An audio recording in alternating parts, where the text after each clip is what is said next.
Podcast Answer Man, episode number 259. Entertaining, educational, and encouraging content that makes a difference. This is GSPN.TV. Join the community.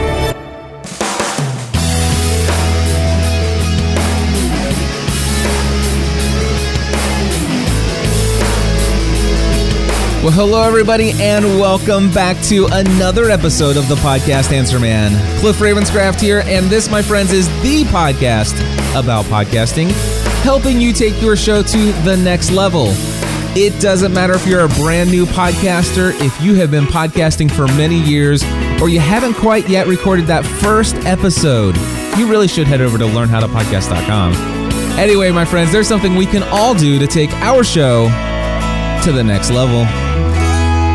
And my friends, wow, somebody out there attempted to take their show to the next level from start to 7 years into it.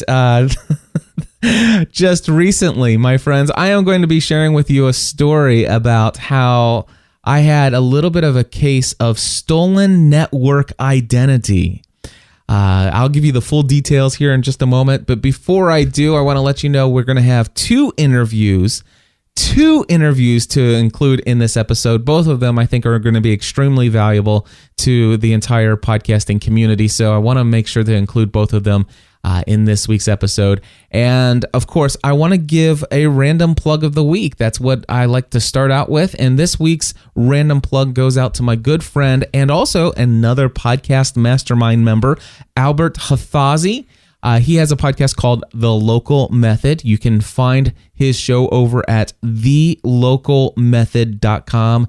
And my friends, this is a podcast devoted to helping business owners learn how to become market leaders in their industry using social media, content creation, and other internet technologies. And I am very excited to work alongside with Albert inside of the podcast mastermind, and just delighted to see how he's continually and consistently building his own basically his own level of becoming a market leader in his industry of helping people learn how to strategize the social media space to become that thought leader. So anyway, go check it out, thelocalmethod.com.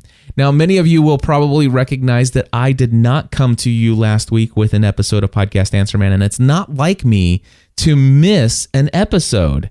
Ever. I mean, it has happened before, but last week, I'll be honest with you, I was a little bit upset. I'm going to be authentic and honest with you and tell you that I was extremely upset last week.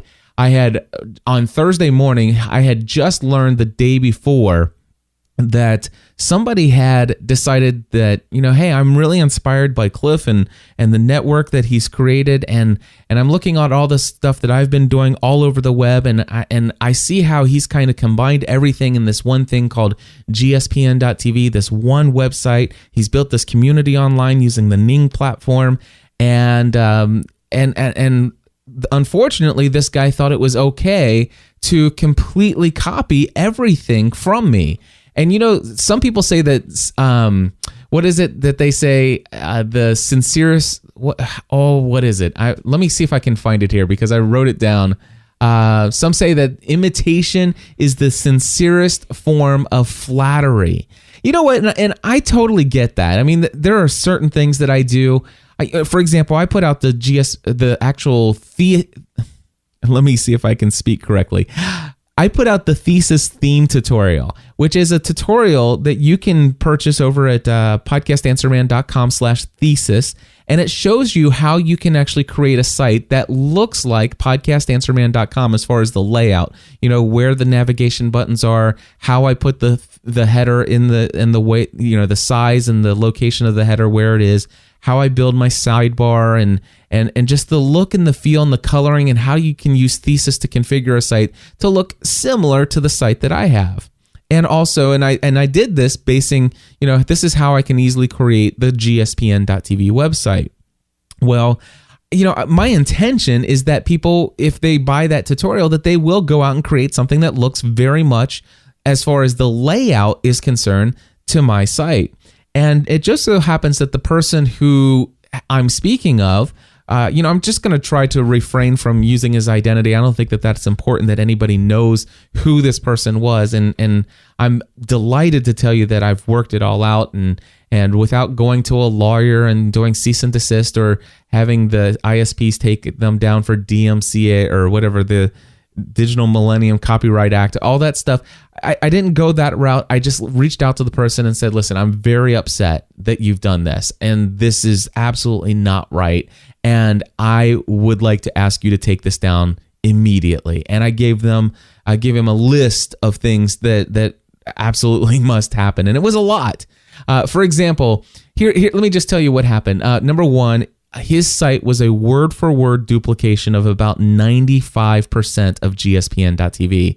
I'm telling you that the logo for his network was almost identical to the logo that I use for GSPN.TV. The header on his website is an exact duplicate. Now, if you go to GSPN.TV, you'll see some photos in there. Now, he swapped out the photos that I have with some of his own photos, but that's something that I believe I even paid for that artwork, and yet it was just completely taken. Even the logo or even the tagline, "Join the community," was duplicated.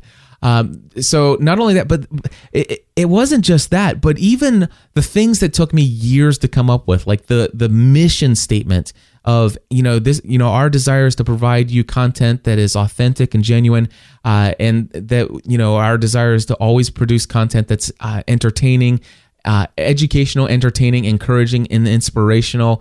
The 10 ways that you can join the community. I mean, word for word. And even the layout of my homepage was completely duplicated. The only thing that was changed was they took out my picture and put in his picture. That was it. And instead of we, he says I. And so those were the only changes.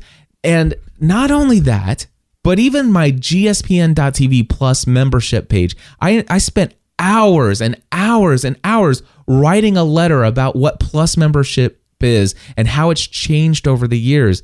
And even that page was completely duplicated on this person's site, and it was word for word. And it's as though everything that I've worked for and honestly, guys, I've spent more than 15,000 hours building all of this stuff that I've worked on, and to have all of that duplicated and copied, to be honest with you, it really upset me. It upset me in a very, very big way. And so much so that I knew that I could not objectively come behind a microphone last week and talk about podcasting with that on my heart. I just would not have been able to I would have not had the ability to be gracious and to give anyone the benefit of the doubt, and to even see if, this is something that I needed to pursue legally. And so I am going to play for you. Just in case you think I'm crazy, I am not going to tell you the website name. I'm not going to go tell you where to go and look. Matter of fact, it's all been taken down. Every single thing has been taken down. I think there was probably a total of about 20 or more different items over the course of about 4 or 5 days that I had to have him completely eliminate any trace of online. But just to give you an idea of how much of a duplication of everything was, if you guys go to let me just go to, I'm going to go to successfullifemindset.com. This is a podcast that we started more than 33 weeks ago. All right, and I'm going to click play. This is our podcast right here. Entertaining, educational, and encouraging content that makes a difference. Oh wait, you know what? Let me play a different one. I want to play this one. Successful Life Mindset podcast episode number 32. Entertaining, educational, and encouraging content that makes a difference. This is GSPN.TV. Join the community. Okay, so you hear the name of this show, Successful Life Mindset. Successful Life Mindset is the name of our show, my show, the show that belongs to GSPN.TV. That tagline, that, entertaining, educational, encouraging content that makes a difference. That's my network ID. Now, I have changed this, and it's going to sound super funny because I want to protect the identity of this person. But here's the deal. I'm going to play for you this clip, and you'll hear a little pause in there because I actually took out the name of his network, which is close to mine, but still, the only thing that's changed is the network. So listen to this. This is a brand new podcast that this person had launched. Successful Life Mindset, Episode 1. Entertaining, educational, and encouraging content that makes a difference. This is BN.TV. Join the community. Okay, now I want to tell you that the original of that doesn't sound as funny and as like somebody's been sucking on a helium balloon. The other one sounds really good. In fact, this person has copied even my own process of producing audio. So here's the thing. I reached out to this person, and in fact, I found out about him because he became a GSPN.TV Plus member. I wrote him an email and said, hey, I want to thank you. Can you tell me what shows you listen to? I'm just so delighted to have somebody else who supports the content and community of GSPN on a monthly basis. And he wrote back telling me how much I've inspired him, and he even put a link to his website. And I'm thinking, okay, well, you know what? I've got a couple minutes. I'm going to go check out and see what he's got and maybe check out an episode or two. Or not an episode or two, but just check out a minute or two of one of his episodes. And I click on the link, and I am not kidding you. I about went through the roof. I'm like, you got to be kidding me. There's no way. There's no way somebody can think that this is okay. And you know what? I'm going to share with you the reason why I didn't go to the lawyer. When I first started my business, Podcast Answer Man, I started out with calling my business Bitcast Media. I figured, we're using digital bits, and I'm using the cast from broadcasting. We're bitcasting out there to the world, and instead of Podcast Answer Man, my original business name was Bitcast Media. And a couple months into using Bitcast Media, after I've delivered thousands of business cards to people, I got a letter from a lawyer, a letter in the mail from a lawyer stating that I must immediately cease and desist from using Bitcast Media, and I must immediately transfer the domain to that company. And it was scary. It made me feel horrible, and I'm like, what did I do wrong? I can't imagine what I've done wrong. And just the fact that they basically sicked their lawyers on me, it just really made me feel horrible. And I almost lost. Actually, no, I probably did lose a bit of sleep over the whole situation there. Now, I will tell you that I stood up for myself, and I did tell them. I said, listen, I did not realize that you had a trademark for Bitcast. The term Bitcast. I looked online. I couldn't find any such place anywhere online that had anything referring to a Bitcast, but I'll take your word for it. And I'll cease from using that terminology for my business, but I will not give you my domain. I already have business cards out there that says cliff@bitcastmedia.com, and there's no way I'm going to lose all the marketing that I've done. So that's not going to happen. But and they pushed back. The lawyers sent me more letters saying that you have 90 days. And I told them, I said, when it comes to the domain, I'm telling you right now, already everything that said Bitcast Media, it's gone. It does not exist anymore. But bitcastmedia.com is my domain. I own it. And from this point forward, if you type in bitcastmedia.com, it will simply forward to my new brand, which is podcastanswerman.com. And so basically, I sent that letter back to him, and I did. I said, you know what, I'm just this solopreneur guy just starting a business here. Don't have a ton of cash and I don't have a legal department to fight you. But, when it comes to Bitcast Media, you have to understand, I've put way too much in to give up my email. Then they came back and says, well, we'll forward any emails for 90 days. And I wrote back, I said, listen, this is something that you'll just have to take me to court on. I'll have to fight it. But as far as, everything else, I'll do it. And I just did not like the intimidation factor that I felt there. I also want to tell you another reason why I didn't immediately seek out a lawyer. And it's because I do believe that some people can be naive. And by naive, I just mean that you just don't realize that what you're doing is wrong. You just think that this is okay.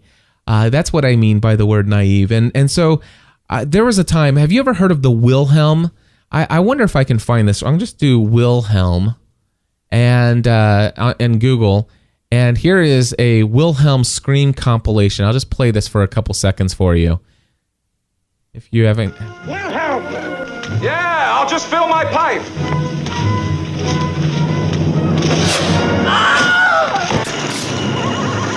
So basically the Wilhelm is that scream that you just heard just a minute ago. I'll play just another minute of this here. These are all different movies that use the Wilhelm sound effect.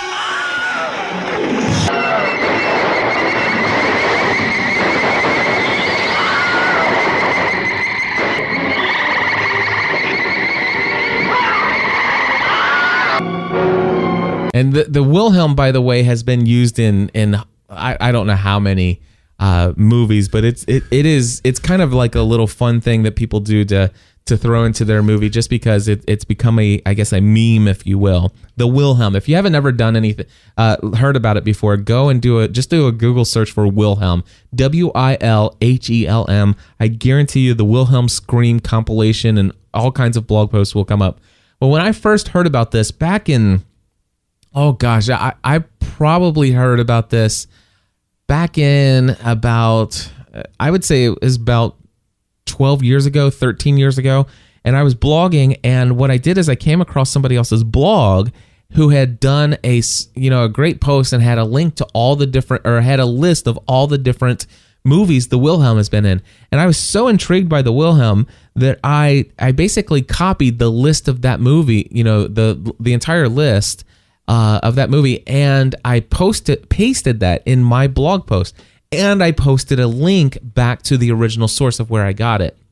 Anyway, because of the link back and stuff like that, this person was able to easily see that I had copied some of the material from his post, and he wrote to me, and he was very upset and asked me if I would please take it down. And I just couldn't understand why this guy got so upset. I'm like, dude, I gave you credit, I did this and stuff like that, but going back, I did update the post and took away the list. And I said, if you want to see the list, click here for the original. This guy's done an amazing job. But I just couldn't understand why he was so upset. But I'll tell you what, man, when I last Wednesday or last Thursday, both days, and even over the weekend, I understand what it's like to have somebody take so much of your work and just immediately, just without any permission, without anything, and just thinking it's okay, and just go out and duplicate so much. And this is the first time it's ever happened to me. And I was sharing this with my podcast mastermind as the details were breaking and stuff like that. And I just want to say that I'm happy to announce that it is completely behind us. I've actually even been we did a Skype video chat with me and this individual. And it is 100% in the past. It's done. The guy completely understands, where I'm coming from, and understands that it's wrong.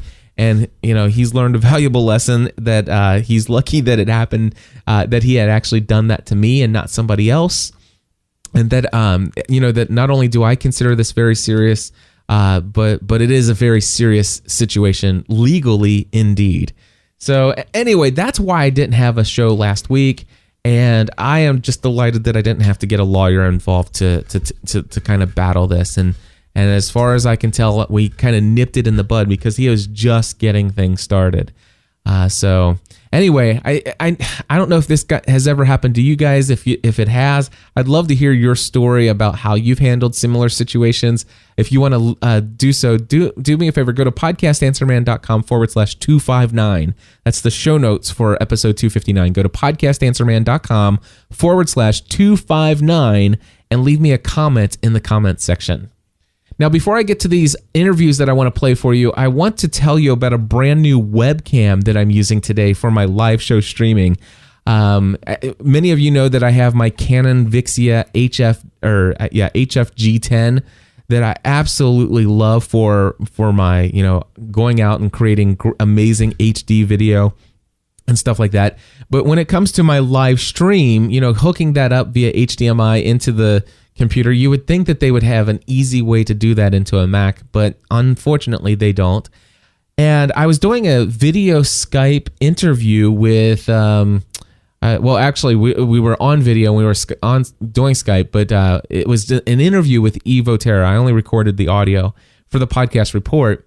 And Evo Terra had just purchased this Logitech HD Pro C910 webcam that basically has a Carl Zeiss 1080p HD lens, autofocus, it's got great color, and it's designed to work with the Mac. And I saw the quality of that picture, and I was so sick and tired of the grainy, fuzzy looking picture, and not to mention the fact that because it's an HD lens, it's 16:9 ratio. I was sick of the 4:3 ratio. I was tired of the blurry picture. So I went out and immediately purchased two of these. One for my go-to meeting faces with HD faces for my podcast mastermind meetings, and I also purchased the second one for my live streaming computer, which is a Mac Mini for Ustream, and I'm using it today and updated my live show page and it looks great. It looks like Ustream's obviously compressing the image down quite a bit, but still, I'm absolutely thrilled with this camera. If you want to use my affiliate link to check it out for yourself, go over to gspn.tv/C as in Charlie 910. Again, that's gspn.tv/C910. All right, my friends, it is now time to switch things over to some of these interviews that I have queued up and ready to go. The first interview that I want to play for you is an interview with Johnny B. Truant. He is the person who is in charge of the virtual ticket option for BlogWorld and New Media Expo. Now, for those of you who are subscribed to the podcast report, this is going to be 14 minutes of exactly what you've already heard, unfortunately. But the thing is there's a few thousand more subscribers to Podcast Answer Man that did not yet hear this. And chances are there are many people who are not subscribed to that because they have no plans of going to BlogWorld just yet, especially for the NYC event. But here's the deal. This is an interview that's going to talk to you about how you can benefit from the stuff that's happening at BlogWorld and specifically the podcasting track that I've put together. And I want to go ahead and play the interview with you, even though it says, hey, Johnny, welcome to the podcast report. And just a real quick note that if you sign up using the link on my website, I do get an affiliate commission if you buy a virtual ticket option. So if you want to go over to podcastanswerman.com, you'll see where it says, I'm speaking at BlogWorld. Click that image, and then it will take you to the BlogWorld site, and then click on whatever it says to buy the virtual ticket option, and that will credit to my affiliated account. But anyway, let me go ahead and play that interview for you right now.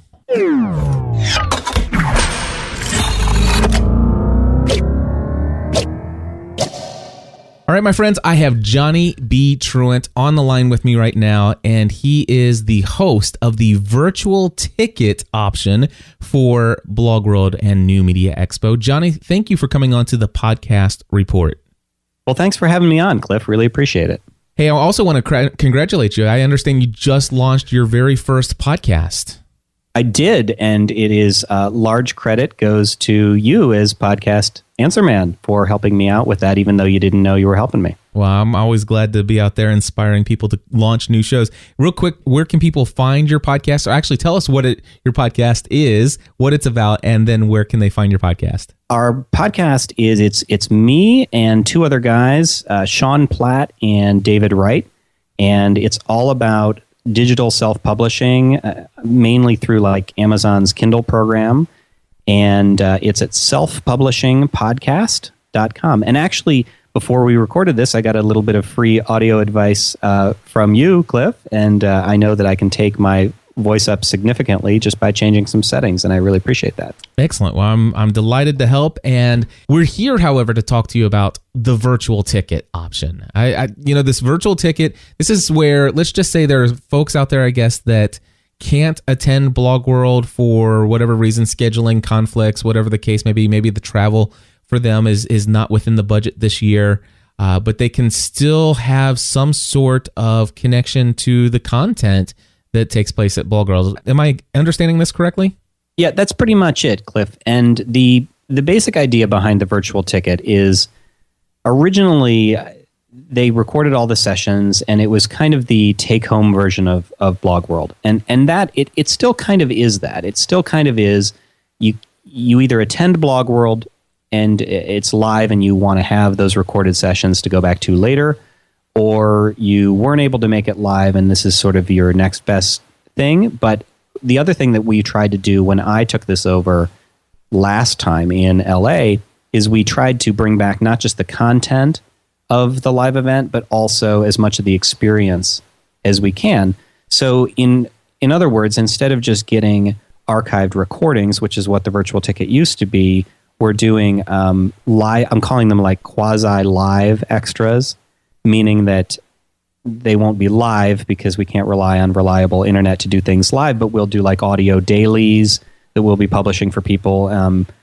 We'll be sort of your eyes and ears on the floor of the conference, just trying to replace some of the experience of being there live through various means. Walk me through this. I can wrap my head around the idea that if I sign up for the virtual ticket option, that means that sometime after the conference, and am I right that you're going to get all this content after the conference? The actual sessions, that's a ton of content. So it takes us about a week, which we're actually pretty proud of that turnaround time. So for the actual session content, yes, it would be after the conference, about a week after. So about a week after the conference, I sign up for this virtual ticket option.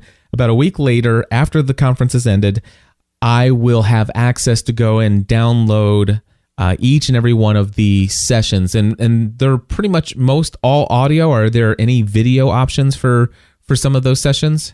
Yeah, we have multiple options for each. So what they do is they record the audio of every speaker through their mic or whatever, and then they record any AV presentation that they have, any slide deck that they present, or anything that's projected to the front of the screen. So it just comes out of their computer. So you have that video. It's not video of the speaker, it's a video of their presentation and their audio, so you can watch the video, and that's what most people do, sort of like a webinar, and you can watch that live or you can download it and keep it or whatever. And then also we have the MP3 recording if you just want to listen to it in the audio format.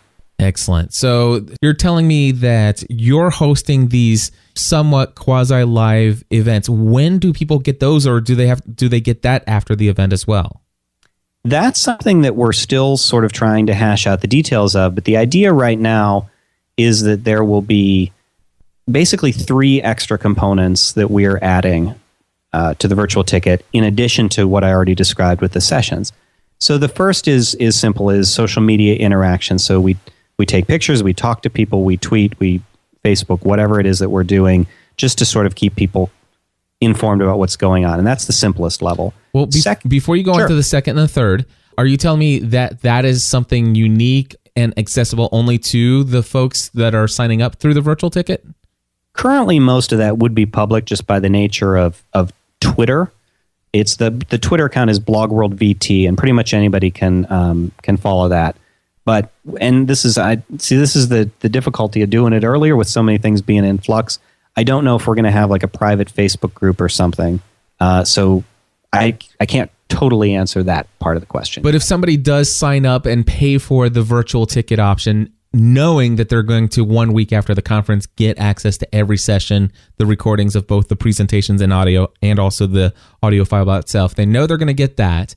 But I would imagine that if they do sign up for the virtual ticket, as you get closer and you iron out how you're going to do each of these items that you're talking about, you'll have their email address so that you can email them and communicate to them what is available to them as the conference is going on. Is that correct? Yeah, absolutely. We send periodic updates to anybody who's purchased the virtual ticket.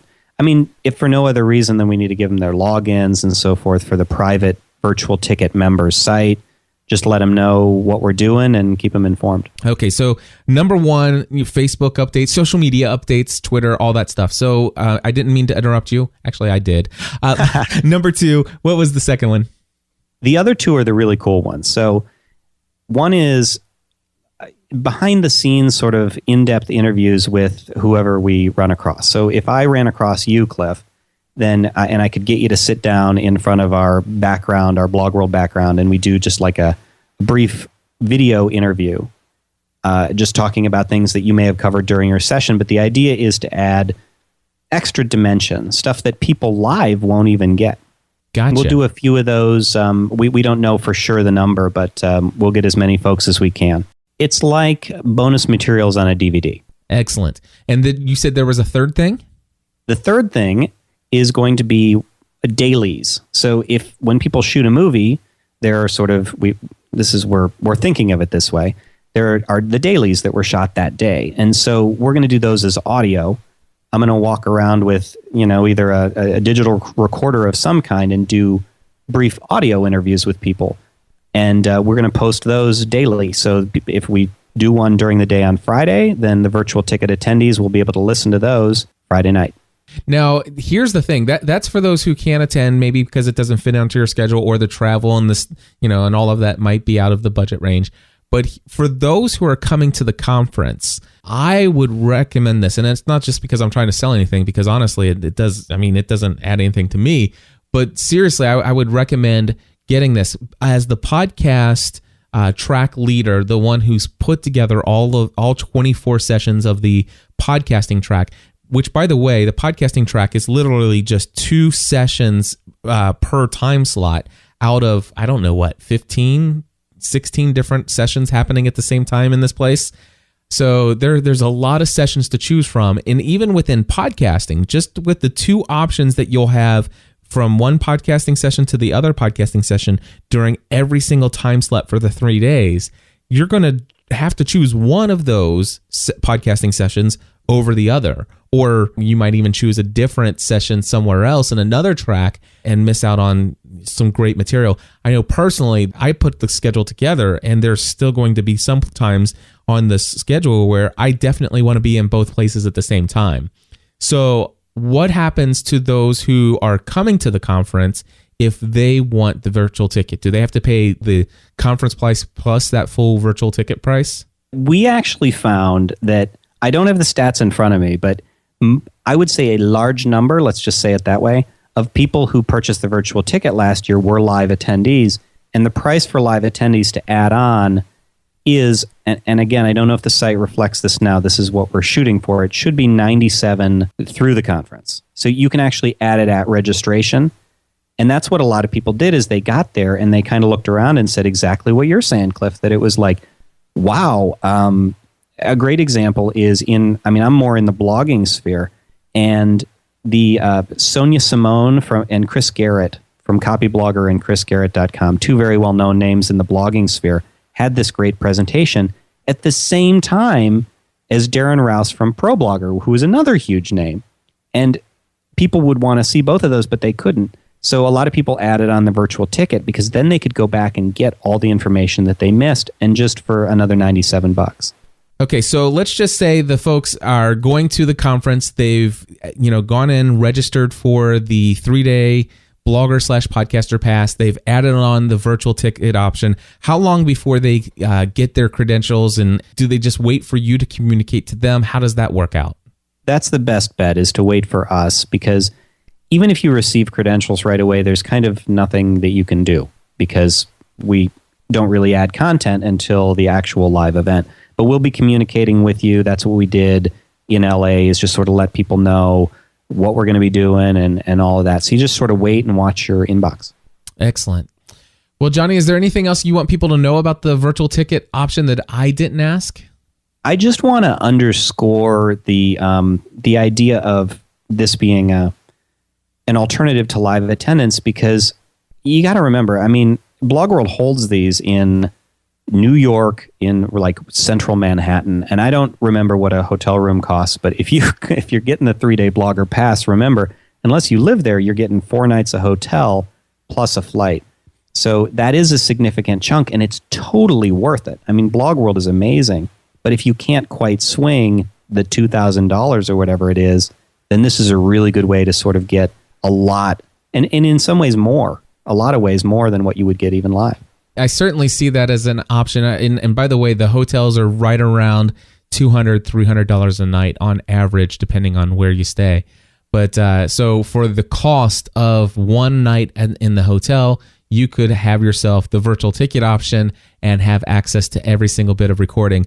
However, and I certainly believe that this is a reason why a lot of people who have already made the decision, I am not going to BlogWorld because of the cost, definitely consider getting the virtual ticket. I mean, it is definitely going to be worthwhile for all the materials. I just know from the podcasting track alone, the content that's available there is just going to be top-notch, highly valuable information.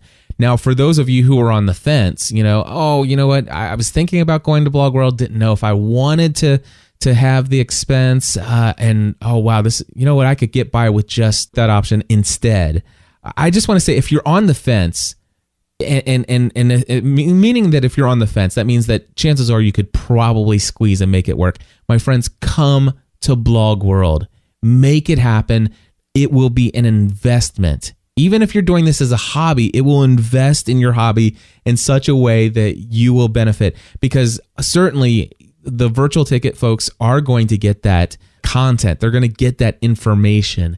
But what you're going to get as an attendee is not only the access to the live information, you get the opportunity during almost every session to ask questions, so you can actually kind of control what content actually gets recorded for the people in the virtual ticket. But also, you'll have the opportunity to actually meet each of these speakers. You'll actually have the opportunity to invite people out to lunch. You'll have the opportunity to meet other podcasters, other bloggers, and build a relationship that could make things happen that you never dreamed possible. So I'm just thankful that BlogWorld has this option, both for those who want the full benefits of BlogWorld, but also for those who are not able to make it, or for those who are going to make it but not able to attend every single session they want to attend, to have this available. So, Johnny, thank you so much for coming on and telling us. Anything else that I left out? No, just that you nailed it right on the head, that it's not a competing product. I totally agree. If you can go live, go live. This is if you can't. Johnny, thank you so much, sir.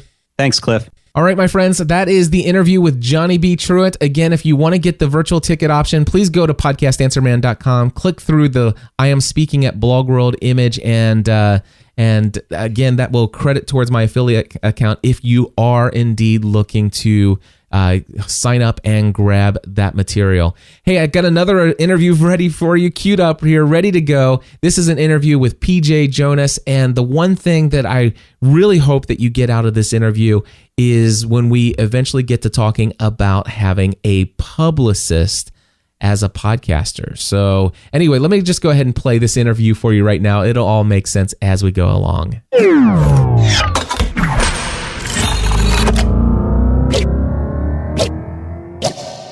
All right, my friends, I am on the line with PJ Jonas from goatmilkstuff.com, also a brand new podcaster and a member of the podcast mastermind. PJ, I am so excited to have you come on to the Podcast Answer Man and tell your story. Welcome to the show.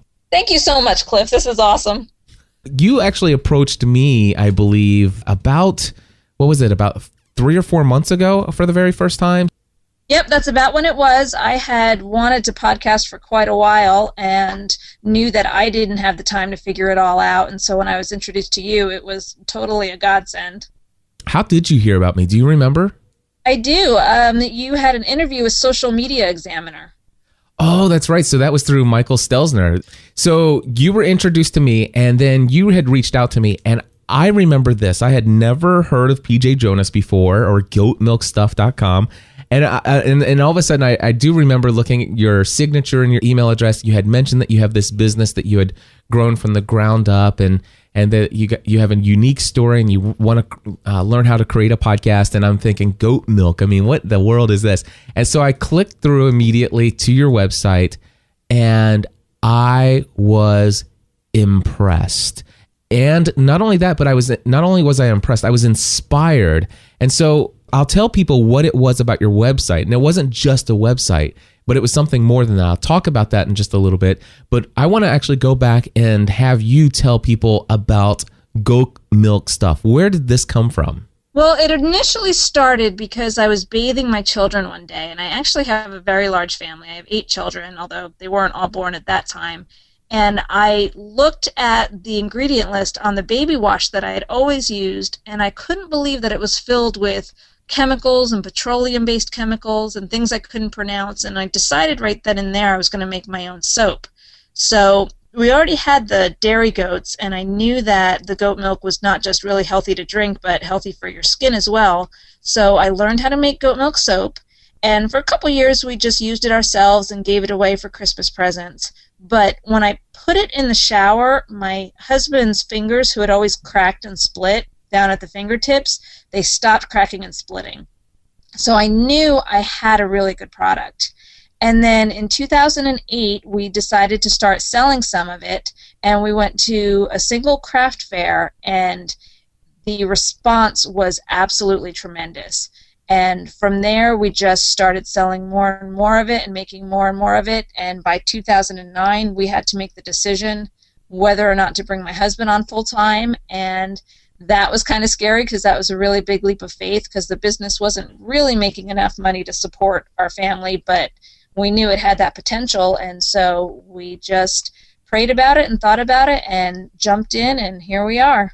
One of the things that impressed me and inspired me and immediately said, wow, I want to do work. I definitely want PJ and Jim Jonas. I want them as clients because this is simply amazing. And what it was, it's not that you had the most amazing website in the world. I mean, you have a pretty decent website, but what really got my attention was as soon as I went to your website, on the right-hand corner is a video that's embedded there from the Today Show. Tell me a little bit about how that happened. Well, we actually have a publicist that we work with, and he was making different connections for us, and we had sent the Today Show soap probably about 9 months before they came down and interviewed us, and we didn't hear anything for about 6 months, and then about 6 months later they asked us to send more soap, and then a couple weeks after that they asked us to send even more, and it was something that they decided that Mike Leonard, who has a segment called Leonard's Look, and he pretty much goes across America, that this was a really good fit for his segment. And once he got a hold of it, he was very excited about it because he likes to look at families and special stories of just everyday citizens doing something unusual and unique. You have an inspiring story of building this business. I would love to talk to you about your social media because when you came to me, you were already very adept at using Twitter, Facebook, and various other blogging and things like that. Is this something you're all self-trained in each of those areas? Yes, we've pretty much just figured it out as we were going. Like I said, I mentioned Social Media Examiner before. We listen to them and some other things. But it's just been something from the beginning. We've been a very personal company. You know, it's all about the family and how we do things. We make a great product, but it's just as much about the people that are doing it. So to share bits and pieces of ourselves and what we're doing on a day-to-day basis came very naturally. And it was something that our customers really enjoy, making that connection with us and with our family.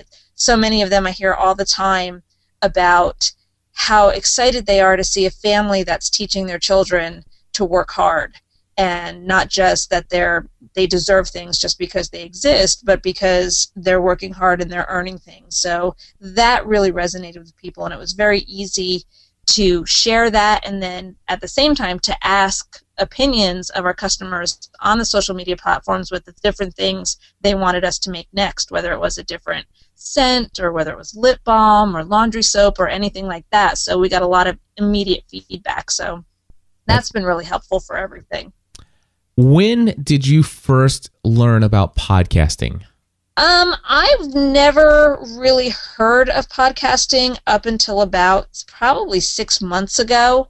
I'd probably heard the name, with an iPod, but we don't own an iPod at the time, so I really did not know at all what it was about up until about 6 months ago. And probably, just came across different things on the web, and you would read things, but not having ever listened to one, it really didn't make sense to me for a little while what it was all about. How did you come to the place where you decided you wanted to create a podcast of your own? Well, I get a lot of emails and phone calls on a day-to-day basis, people just asking me questions, whether it's questions about homeschooling or parenting or starting a business or running a business or just organizing my house, that I spend a lot of time answering these individual emails. And I kind of felt like I wasn't using my time very efficiently answering them one-on-one, and everybody always tells me I need to write a book, but I don't have time to sit down and write a book. So I thought that podcasting might be a really great way to start answering these questions in a more, where people could just hear my voice and get to know me a little bit better. And if I got asked a question, I could refer them to the episode. I think this is interesting. And so today, you still don't subscribe to any other podcasts. Is that right? No, I don't subscribe to any. I'll go on and I'll listen to different things, here and there. Now that I have an iPad, and my husband and I will go out and sometimes, and we'll find something in the car and we'll plug it in. We listened to one of yours last night when he took me out for a date, but it's not something that we have time to listen to regularly. You launched a podcast 7 weeks ago and have produced an episode every single week. Now, of course, episode number 7 is the last episode that's been published, but not because it's been sitting around for a while. It's just that was last week. And by the way, episode number 7, my favorite episode of your podcast, and absolutely sounds awesome. If I had to give you on a scale of 1 to 10, as far as the content and audio quality of the episode, I would give them both a 10. Oh, thank you. For that episode. I was thoroughly engaged. And I think that was the one, I'm pretty sure that's the one that had the your local area neighbor that had lost her home in a tornado, and it was all about decluttering and stuff like that. Yep, that's actually episode 6. It was the first one on decluttering, and my neighbor, her house was destroyed in an instant. She and her family were not there, so they were all safe, but she, talk about instant decluttering, it was all gone, and I thought she would have such a great perspective on what's truly important and what is just weighing us down in our lives. So it was really neat, and that was episode 6. Okay, so I have that confused. So episode number 7 I have not yet listened to, and I will. But tell me what it's been like after 7 weeks of podcasting. What kind of response have you received? It's been tremendous. I am so excited that I started doing this. It's so nice to just be able to talk with people, even though they're not there. I mean, to me, it's real. I'm out there talking to my, my customers and my audience and people that I want to help. So it's been amazing to just sit and talk to them. And, I have a face in my head that I'm talking to and share some of the things that I have learned over all my years of raising children and parenting and starting a business. And the response has been amazing. I just got, like you mentioned, I'm doing a series on clutter right now, and I just got this comment from a woman who is a single mom and had to move back in with her mom, and her father died, and the house is just full of clutter. She and her 2 kids are crammed into this one bedroom, and they can barely move. And, it was her reaching out through that, and I've started to talk to her and see if there's anything we can do to help. And that I don't think would have happened before I actually started the podcast, because I don't think she probably would have taken the time to email me something so personal just out of the blue. So I'm so glad I started it. Tell people real quickly, what is the name of the podcast? Well, we ended up deciding to call it The Busy Mom Survival Guide, because if there's one word to describe me, it is definitely a busy mom, or I suppose that's 2 words actually. But so that's what we're doing, and the goal of it is just to help moms, although there's been a lot of dads. I've been getting feedback from a lot of dads too, and just women in general, that to help them just deal with this life that for so many of us seems to be going so quickly, and we're constantly overwhelmed, and to just really get down to the important things that are there, and to kind of get rid of all the rest of it so you can, end the day and you can look back and say, you know what, that was a good day. I got important things done. I spent time with my family, and I did what really matters. One of the other reasons why I wanted to have you to come on to Podcast Answer Man is to talk about something that recently came up between you and another member of the podcast mastermind, Dr. David Geyer. He is somebody who is looking to brand his Dr. David Geyer show. And I think the two of you had a conversation back and forth about using a publicist or an agent. And this is something that I believe would be of great value to podcasters out there to kind of think about this, because many of us have started as a hobby, and then all of a sudden, before you know it, it turns into a small business, and then it turns into this thing that is actually a huge opportunity for a business that makes a difference in people's lives and a brand. And that's obviously been your story. I believe it's been my story. And personally, I want you on the show because I want to hear about this publicist/agent. Maybe I could benefit from having a publicist. And real quickly, what's the difference between a publicist and having an agent? Is there a difference?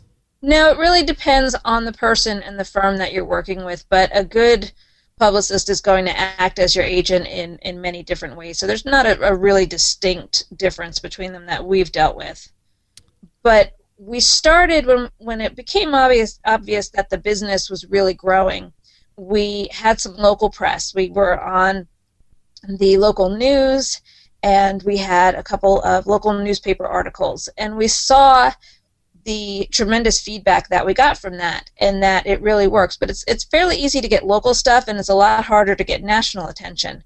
So we kind of had this decision that the business was growing enough that we needed to put money into either advertising or marketing or publicity or what we were going to do. And pretty much we decided that whatever money we put into that was not guaranteed to get us any returns. You put money into advertising, you do your best, you market, you target, but you're not guaranteed that you're going to get any monetary benefit back from it. So we decided that because we had such a good story, we were going to try and go the publicity route instead of, traditional advertising. But, the problem is you don't just say to your friends, so, a good publicist, because that's not typically, most people don't have one. So I spent a lot of time Googling, trying to find different firms, and as I spoke with them, I pretty much kept getting the same response from everybody. The standard response is, we'll get your information and we will send it to our lists and we will see who responds to what. And they charge different amounts of money for that, but that was pretty much the same thing, and they all try and kind of push their lists and who they know. And we were getting ready to go with one of them when I got a hold of this other guy, and when I spoke with him, he said to me, well, can you send me some soap? And he was the first person who actually asked about really what it was we did. And I said, absolutely. So I sent him some soap, and a week or so later, he got back to me, and he had gone through my entire website. He knew all about us. He'd watched everything that was on there. He asked me questions. He told us how wonderful the soap was. He knew the children's names. And he said, okay. He said, I can work with you. And it was, of all of them, he was the only one who, really, I felt, cared about what we were doing and believed in us and was going to push us more than just sending us to his random list. So his name is Brian Dobson. It's Dobson Publicity, PR firm. And we decided to go with him. He was a lot more expensive than everybody else. So, we kind of had this budget that we had set aside, and everybody else was kind of twice our budget, and he was 4 times our budget. So it was a huge, huge leap of faith for us to do this and to go for this. And we just, like I said, we just prayed about it, and we really felt it was the right thing to do. And time has proven that it was the best decision we ever made. Brian's been amazing. He works for us all the time. He's always thinking about different ways that he can get us out there. If I see something, I'll send him an email. He goes, oh yeah, I'm already on that, already working on it. And he's gotten us radio interviews. television spots. We're going to BlogWorld in June, and he's already got me on, I think it's Fox News, their web show, when we come to New York. So, it's not something that's guaranteed, because even a good publicist can't guarantee that, the media is going to pick you up and be interested in your story. But you have to find someone who does believe in you and is going to push and convince them that this is a story that they need to follow. I would love to have an idea of just a range of what prices were being quoted to you for the services that they offered. It was usually about $1,000 to $2,000 a month for a monthly to 6-week mailing. So we're talking about $6,000 for PR and publicity at about $1,000 per month then on average, somewhere right around there. And then what had you set your budget at? What did you guys say, okay, this is important to us and we're going to budget this amount? We're pretty frugal, so we had set our budget at $500 a month, which was kind of, that was a reach for us at the time because we still weren't making very much money at that time. So it was $500. You found Brian. His price is about 4 times what you had expected. When you came on with Brian, is this something where he also had a minimum 6 months? How did that work out? No, he really didn't set a minimum time. He told me from the very beginning that it wasn't going to be something. He uses the analogy that it kind of spirals. You start with with a small level and you get that, and then you use those stories to promote yourself to the next level, and then you use those stories to promote yourself to the higher level. And it's definitely been true. That's definitely how it's worked out.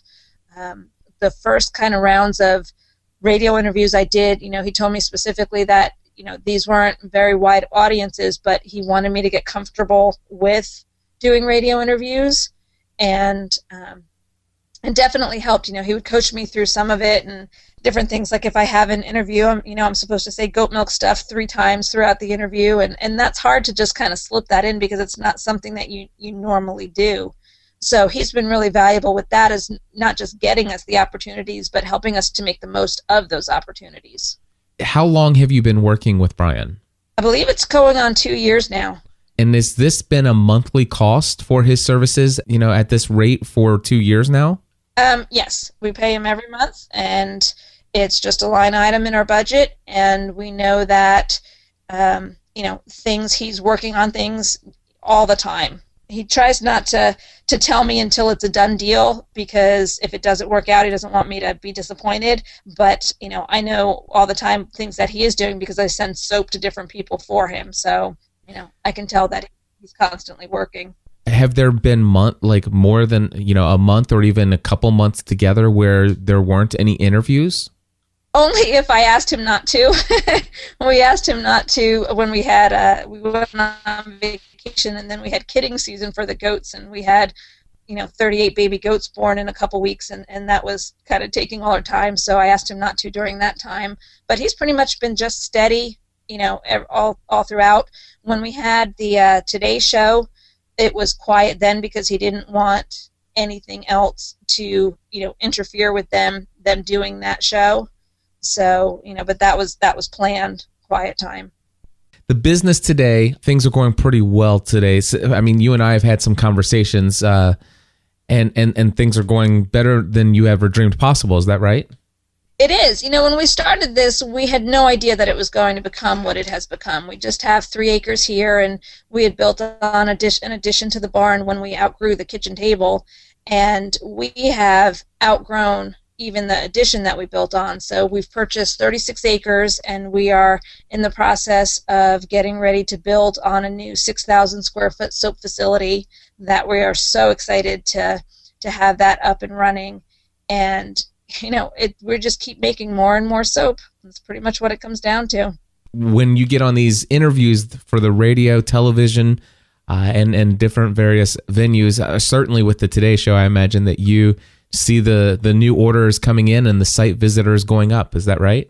Yeah, when we knew the Today Show was coming, because we had a little bit of warning, we bumped up to the highest hosting plan that they had, and it still crashed that. It crashed it. It was down for about 3 hours until we were able to get another one up and running. So it was a pretty tremendous response. When we were in the Oprah magazine, that was as big a response, but it was spread out over time more, as opposed to being sudden hits from the Today Show. What advice would you give to a podcaster out there that has a small business or a brand that they want to promote out in the world and get the word out to a much larger audience? Would a publicist, an agent, is that something that they should be looking into? Well, I think you need to set a goal for yourself. What is the purpose for having a publicist? Are you trying to get more listeners? Are you trying to market a specific podcast episode? Because if it's just getting, your name out there without something to point people back to, people are going to go, oh, that's great, and not necessarily go to it. So you need to have something. It doesn't need to be a book, but even, like I said, just a specific episode that you can say, oh, this really changes people's lives. This is really powerful stuff. That's what you would need before just going out and hiring a publicist for just trying to get your name better known. I just want to say our family absolutely loves the soap that you sent home with me after I helped you set up your podcast, and I'm getting ready to place a reorder. I am a customer for life, and I want to encourage people to go check it out. If people want to go and, number one, see the Today Show video that I had been so inspired by, and if they wanted to go and check out some of the different soaps and stuff that you have, where do they go to find you? Our website is goatmilkstuff.com. It's pretty easy to order. It's fairly self-explanatory, but I know that your favorite soap is the Nautical, so some of the guys out there can check that one out because it's a pretty good one. It is very good. But PJ, I really want to say thank you for coming and sharing your journey with us, and congratulations on the initial success of your podcast, and looking forward to having you back on after 50 or 100 episodes just to hear some of the amazing stories that you'll have. Oh, thank you so much, Cliff. I tell everybody, if podcasting is something that they want to do, working with you is the absolute best way to get started, to get up and actually make it happen without kind of just, dilly-dallying and delaying everything. So you've been awesome.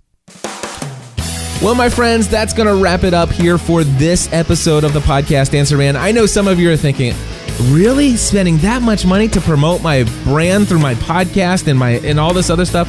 Here's the deal. This is not something that I brought in for the hobbyists. This is something that I brought in for those who have maybe got into podcasting because you're promoting your business, your brand, or maybe you started out like me as a hobbyist and you've kind of formulated a business as a result of it. Kind of like, PJ did with the goat milk, turning it into soap and then having this massive business that has had, recognition on the Today Show and in the Oprah magazine. Anyway, I hope that it's inspirational to you. It's just another way to consider getting the word out about what you are all about in your brand, your story. Real quickly, I want to give you a BlogWorld update just to say that it's coming up in about 4 weeks now. If you do want to sign up for BlogWorld, head over to my site, podcastanswerman.com. Click on the I'm Speaking There banner and get signed up as soon as possible. I think the rate is getting ready. I think on May 17th goes up another $100 to the full price. So you can save $100 if you get there by May 17th. Also, if anybody's out there and you have products that you would like to promote to podcasters, I recommend that you contact me. For $1,000, you can have a booth. For $1,000, you can have a booth at the Podcast Pavilion that's sponsored by Stitcher Radio. Anyway, if you want more information about that, contact me. Also, real quickly on my iTunes update, remember I've been asking people just recently to start giving me some ratings and reviews in iTunes. It's something I've never done out of all of these episodes until just now. We've gone from 35 to 39 ratings in iTunes, so I thank you for those of you who have been leaving the ratings. And specifically, I want to thank the following people who left a review, a written review, since the last episode, and that's Dodge Howe, Larry Snow, Amanda Black, Randy Wilburn, Peter Spiskowski, and Dustin Hartzler. Thank you so much. If you want to leave me a rating or review in iTunes for Podcast Answer Man, you can go to podcastanswerman.com/iTunes link. Also, want to say thank you to those of you who have used my Bluehost affiliate link to sign up for hosting. If you want full details about what I think about podcast hosting, go to podcastanswerman.com/hosting. And I want to say thank you to thegoldencord.com, winSolutionGuys.com, and westmichiganindie.com. Those 3 domains were used to purchase domain hosting through Bluehost using my affiliate code. And as you guys know, I get a very generous commission when you do that. So again, head over to podcastanswerman.com/hosting. If you're looking for a new hosting solution for your website or podcast, Bluehost is a solution that will work for a majority of podcasters out there. My friends, that's going to be all I have for you this week. Until next time, I encourage you to take your show and everything you do to the next level.